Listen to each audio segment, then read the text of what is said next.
পারবে আওয়ামী লীগ, সিইসি দেখালেন সরকার আর আদালত। বাংলাদেশের মানুষ নতুন সংবিধান চায়, বলছেন আক্তার হোসেন। দেরিতে হলেও সরকারের বোধোদয় হয়েছে, বলছে এবি পার্টি। এবং সর্বশেষ জানাবো, খিলক্ষেতে নির্মাণাধীন ভবন থেকে পড়ে রাজমিস্ত্রির মৃত্যু। শুনছিলেন সংবাদ শিরোনাম, এবারে বিস্তারিত। ভোট করতে পারবে আওয়ামী লীগ, সিইসি দেখালেন সরকার আর আদালত।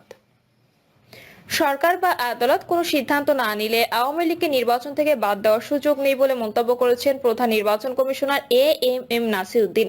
গণ অভ্যুত্থানে ক্ষমতাচ্যুত আওয়ামী লীগ পরবর্তী নির্বাচনে অংশগ্রহণ করতে পারবে কিনা এমন প্রশ্নের জবাবে প্রধান নির্বাচন কমিশনার নাসির উদ্দিন বলেন, এটা মূলত রাজনৈতিক সিদ্ধান্ত হবে। এটাও শোনা যাচ্ছে যে কেউ কেউ মামলা করছে কোর্টে। এ দল যাতে নির্বাচনে না আসতে পারে সেটার আদেশ চেয়ে কোর্ট যদি রায় দেয়, যেভাবে রায় দেয় সেভাবে ব্যবস্থা নিব। আর না হলে এটা রাজনৈতিক সিদ্ধান্তের ব্যাপার। দল করার শাসনতান্ত্রিক অধিকার সবারই আছে। কোন দল রেজিস্ট্রেশন পাবে কি পাবে না সেটার আলাদা বিধি বিধান আছে। কোন দল শর্ত পূরণ করলে আমরা দেব, শর্ত পূরণ না করলে দেব না। পুরনো যে দলের কথা বলছেন এরা কিন্তু বহু আগে রেজিস্টার্ড। তিনি বলেন, সরকার যদি কোনো দলকে নিষিদ্ধ ঘোষণা না করে আমরা তাদের রেজিস্ট্রেশন তো বাতিল করতে পারি না। এটা রাজনৈতিক সিদ্ধান্ত অথবা কোর্টের সিদ্ধান্ত, এই দুইটার একটা হতে হবে, যেটার ভিত্তিতে হয়তো আমরা ব্যবস্থা নেব। আমাদের পক্ষ থেকে আমরা এ ব্যাপারে কোনো মন্তব্য করতে চাই না। সিসি বলেন, আমি একদম গোড়া থেকে বলে আসছি এটা রাজনৈতিক সিদ্ধান্ত অথবা কোর্টের সিদ্ধান্ত, আমরা এ দুটো দিকে চেয়ে আছি। গত জুলাই আগস্টের অভ্যুত্থানে নেতৃত্ব দেওয়া বৈষম্য বিরোধী ছাত্র আন্দোলন বলে আসছে, আগামী জাতীয় সংসদ নির্বাচনে আওয়ামী লীগকে অংশগ্রহণের সুযোগ দেওয়া হলে তা হবে গণ অভ্যুত্থানে লড়াই করা জনগণের আকাঙ্ক্ষার বিরুদ্ধাচরণ। আর বাংলাদেশ ছাত্র অধিকার পরিষদ নির্বাচন কমিশন সংস্কারের অংশ হিসেবে আওয়ামী লীগকে নির্বাচনে অযোগ্য ঘোষণা করার দাবি জানিয়ে আসছে। প্রধান নির্বাচন কমিশনার বলেন, আওয়ামী লীগ তো আমাদের এখানে একটা রেজিস্টার্ড দল, বিধিবিধান অনুযায়ী নির্বাচন করা না করার সিদ্ধান্ত মূলত তাদের। তারা যদি সিদ্ধান্ত নেয় আমরা নির্বাচন করব না, আমরা তো জোর করে করাতে পারবো না। যদি ওরা সিদ্ধান্ত নেয় এবং যদি রাজনৈতিক কোনো সিদ্ধান্ত না নেয় বা কোর্ট থেকে কোনো সিদ্ধান্ত না আসে, তাহলে উই আর আনডান। এটা আমরা ইনহেরিট করেছি, আমরা দিই নাই। অলরেডি 72 সালের পর থেকে ওনারা রেজিস্টার্ড অবস্থায় আছে, আমরা তো আর বাদ দিতে পারি না। প্রধান উপদেষ্টা মোহাম্মদ ইউনূস সম্প্রতি বলেছেন, ভোটার হওয়ার পর 17 বছর নির্ধারণ করা উচিত বলে তিনি মনে করেন। এ বিষয়ে সিইসির বক্তব্য জানতে চেয়েছিলেন সাংবাদিকরা। জবাবে তিনি বলেন, 17 বছর করা যাবে না, আমরা বলি নাই। সংবিধান আবার সংশোধন করতে হবে। সংবিধানে তো বলা আছে 18 বছর। যদি সংবিধান পরিবর্তন করে 17 বছর করার সিদ্ধান্ত হয় আমরা সেভাবে কাজ করব। আমরা সংবিধান অনুযায়ী চলি, অন্য কারো নির্দেশনা চলি না। সংবিধানে যদি পরিবর্তন আসে 17 বছর বয়সে ভোটার হবার যোগ্যতা রেখে, তাহলে আরপিও সংশোধন করতে হবে। ভোটার তালিকা আইনে সংশোধনী আনতে হবে। অন্য এক প্রশ্নের জবাবে নাসির উদ্দিন বলেন, আগের নির্বাচন কমিশনের কারো বিরুদ্ধে কোনো ব্যবস্থা নেওয়ার কথা ভাবা হচ্ছে না। আমাদের এরকম কোনো সিদ্ধান্ত নেই। রিফর্মস কমিশন কি সুপারিশ দেয় সে দেখে সিদ্ধান্ত জানাবো। তিনি বলেন, গত 3টা নির্বাচনের আগের নির্বাচন আপনারা দেখেছেন। 1991, 96, 2001 ও 2008 এর নির্বাচন আপনারা দেখেছেন। গত 3টা নির্বাচন কেমন হয়েছে আপনারাও জানেন, আমরাও বুঝি। এখন সেই পরিস্থিতি নাই। নির্বাচন কমিশন সম্পূর্ণ স্বাধীন দাবি করে সিইসি বলেন, এখানে ডানে বামে উপরে নিচে কোনো চাপ নেই, আমরা শুধু এখন বিবেকের চাপে আছি। আইন কানুন শাসনতন্ত্র বিধিবিধানের মধ্যে কাজ করা যে চাপ সেটুকুর মধ্যে আছি। অন্য কোনো বহিঃশক্তির চাপ আমাদের উপর নেই, যেটা আগে 3টা কমিশনের উপরে ছিল। ওই 3টা নির্বাচন এজন্যই হয়েছে, এদেশে ভালো ইলেকশন করা সম্ভব, অতীতে করেছি আমরা। আরেক প্রশ্নের জবাবে প্রধান নির্বাচন কমিশনার বলেন, আইনে আছে প্রত্যেক বছর জানুয়ারির 1 তারিখে যাদের 18 হবে তাদের অন্তর্ভুক্ত করে 2 তারিখে খসড়া ভোটার তালিকা প্রকাশ করতে হবে।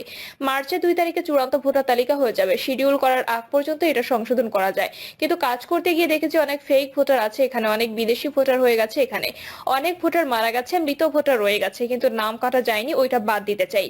তিনি বলেন, ইলেকটোরাল প্রসেসের প্রতি মানুষ আস্থা হারিয়ে ফেলেছিল। অনেকে মনে করে ভোটার হয়ে কি হবে, ভোট তো কেউ না কেউ দিয়ে দেবে। আস্থা ফিরিয়ে আনতে চায়, বাড়ি বাড়ি যাব। টার্গেট হচ্ছে মাস 6 মধ্যে বাড়ি বাড়ি যাবার কাজ শেষ করব। আওয়ামী লীগের সময় প্রশ্নবিদ্ধ 3 নির্বাচনের দিকে ইঙ্গিত করে নাসির উদ্দিন বলেন, এবার আর আগের মতো ভোট হবে না, সেটার জন্য সর্বোচ্চ চেষ্টা থাকবে। 91, 96, 2001 এর মতো যাদের 2001 এর মতো যাতে নির্বাচন করতে পারি। গত 15 থেকে 16 বছর রাজনৈতিক দলগুলো যে এত জেল খাটছে, জান দিয়েছেন কেন? ভোটের অধিকারের কথা বলছে না, আমরা সে কাজটাই করে দেব। রাজনৈতিক দলগুলো আমাদের সাথে থাকার কথা, তারা জাতির কাছে প্রতিশ্রুতিবদ্ধ। তাদের মূল দাবি ছিল ফ্রি ফেয়ার ইলেকশন। এ ব্যাপারে 5ই আগস্টের পরে জাতীয় ঐক্যমত্য সৃষ্টি হয়েছে। নির্বাচন ব্যবস্থা সংস্কারের অংশ হিসেবে সংখ্যানুপাতিক ভোটের নিয়ম চালুর প্রস্তাব দিয়েছে বিভিন্ন রাজনৈতিক দল। এ বিষয়ে সিইসি দৃষ্টি আকর্ষণ করেন একজন সাংবাদিক। বাংলাদেশের মানুষ নতুন সংবিধান চায়, বলছেন আক্তার হোসেন। জাতীয় নাগরিক কমিটির সদস্য সচিব আক্তার হোসেন বলেছেন, বাংলাদেশের মানুষ নতুন নির্বাচন চায়। আক্তার হোসেন বলেন, এদেশের মানুষ এক নতুন বাংলাদেশ চায়। বাংলাদেশের মানুষ নতুন সংবিধান চায়। বাংলাদেশের মানুষ সংস্কার চায়। বৈষম্য বিরোধী ছাত্র আন্দোলনের নেতারা যখন জুলাই অভ্যুত্থানের ঘোষণাপত্র পাঠের আয়োজনের ঘোষণা দেন, তখন অন্তর্বর্তীকালীন সরকারের পক্ষ থেকে সব রাজনৈতিক সংগঠনের সমন্বয়ে ঘোষণাপত্র পাঠের ঘোষণা দেওয়া হয়। এই ঘোষণা বৈষম্য বিরোধী ছাত্র আন্দোলনের বিজয়। তিনি আরো বলেন, আগামী জাতীয় সংসদ নির্বাচনে নির্বাচিত প্রতিনিধিদের মাধ্যমে নতুন সংবিধান হবে। আগামী নির্বাচন হবে গণপরিষদ নির্বাচন। সেই নির্বাচনে নির্বাচিতরাই সংবিধান সংশোধন করবেন। বাংলাদেশের মানুষের অসংখ্য চাওয়া আছে। আগামী নির্বাচনে যারা জয়ী হবেন তাদের সেই চাওয়াগুলো পূরণ করতে হবে। দেরিতে হলেও সরকারের বোধোদয় হয়েছে, বলছে এবি পার্টি। অনেক দেরিতে হলেও গণঅভ্যুত্থানের সকল পক্ষের সম্মতিতে একটি গ্রহণযোগ্য ঘোষণাপত্র তৈরিতে সরকারের বোধোদয় হওয়ার স্বস্তি প্রকাশ করেছে আমার বাংলাদেশ পার্টি। তিনি বলেন, এবি পার্টি সহ আমরা বিভিন্ন রাজনৈতিক দল জুলাই গণঅভ্যুত্থানের একটি প্রোক্লেমেশন তৈরির দাবি জানিয়েছিলাম অনেক আগে থেকেই। বৈষম্য বিরোধী ছাত্র আন্দোলন, নাগরিক কমিটি বা অন্তর্বর্তী সরকার এই ব্যাপারে সম্মতি জানালেও তারা কেউই কোনো পদক্ষেপ নেয়নি। হঠাৎ করে কয়েকদিন আগে তড়িঘড়ি করে 2024 সালের মধ্যে অর্থাৎ 31শে ডিসেম্বর একটি ঘোষণাপত্র দেওয়ার উদ্যোগ নিয়েছে নাগরিক কমিটি ও ছাত্ররা। সকল পক্ষের মতামত ছাড়া এ ধরনের পদক্ষেপ নিলে বিভ্রান্তি ও বিভেদ তৈরি হতে পারে। বিবেচনায় সরকার নিজেই এ ধরনের একটা উদ্যোগ নেওয়ার ঘোষণা দিয়েছে। তিনি দেরিতে হলেও সরকারের এ উদ্যোগ গ্রহণকে স্বাগত জানান এবং ছাত্ররা এ পদক্ষেপ থেকে সরে এসে মার্চ ফর ইউনিটি কর্মসূচি পালন করায় তাদের অভিনন্দন জানান।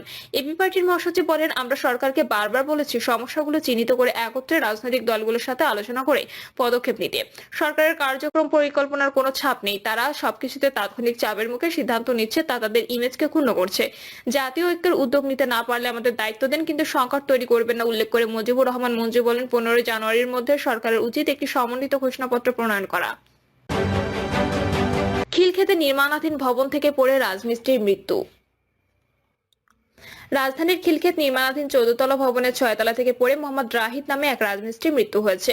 সন্ধ্যা 6:30 নাগাদ মুমূর্ষু অবস্থায় তাকে ঢাকা মেডিকেল কলেজ হাসপাতালে নিয়ে এলে জরুরি বিভাগের দায়িত্বরত চিকিৎসক পরীক্ষা নিরীক্ষা শেষে মৃত ঘোষণা করেন। নিহত রাহিদ চাঁপাইনবাবগঞ্জ জেলার সদরের মোহাম্মদ বদরুল আলমের ছেলে। বর্তমানে আশুলিয়া থানা টঙ্গরি এলাকায় থাকতেন তিনি।